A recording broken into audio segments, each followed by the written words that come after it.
আজকে আমি ড্রাগন ফল দিয়ে কি বানাবো। তো বন্ধুরা, পুরো রেসিপিটি দেখতে হলে কি করতে হবে, আমার পুরো ভিডিওটি দেখতে হবে। সো হ্যালো গাইজ, আসসালামু আলাইকুম। কেমন আছেন? আশা করি আলহামদুলিল্লাহ সবাই ভালো আছেন।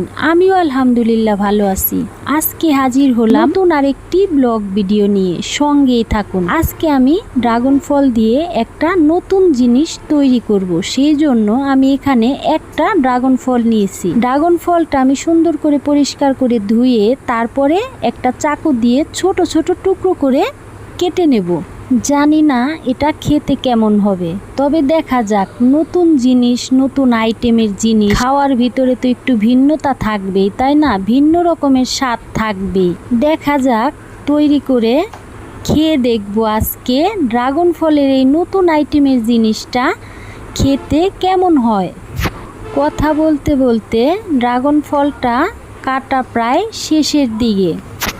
রেসিপিটি যদি আপনাদের দেখে ভালো লেগে থাকে তাহলে একদিন অবশ্যই বাসায় তৈরি করে খেয়ে দেখবেন যে কেমন হয় খেতে।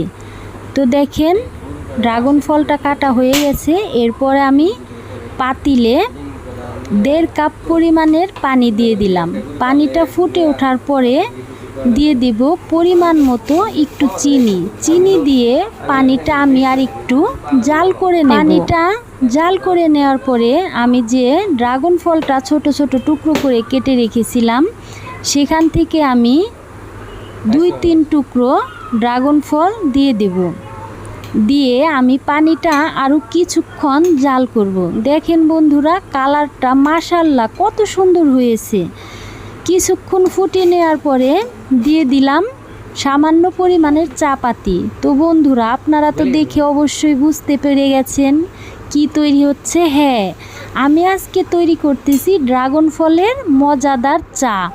দেখেন, চাটা কিন্তু হয়ে গেছে। এখন আমি কাপে ঢেলে নেব। মাশাআল্লাহ, দেখেন বন্ধুরা, কালারটা দেখতে কতটা সুন্দর হয়েছে। দেখতে মাশাআল্লাহ অনেক সুন্দর হয়েছে। আমি এখন একটু খেয়ে দেখব। খেতেও আমার কাছে মাশাআল্লাহ অনেক ভালো লেগেছে। সবার কাছে হয়তো ভালো লাগবে না, কিন্তু আমার কাছে খেতে ভালোই লেগেছে। নতুন জিনিস, নতুন আইটেম। তো বন্ধুরা, ভিডিওটি কেমন লাগলো অবশ্যই কমেন্ট করে জানিয়ে যাবেন। আর ভিডিওটি যদি ভালো লেগে থাকে তাহলে লাইক, কমেন্ট, শেয়ার করবেন। এবং কথায় যদি কোনো ভুল ত্রুটি হয়ে থাকে ক্ষমার দৃষ্টিতে দেখবেন। আজ এই পর্যন্তই। সবাই ভালো থাকবেন, সুস্থ থাকবেন। আল্লাহ হাফেজ।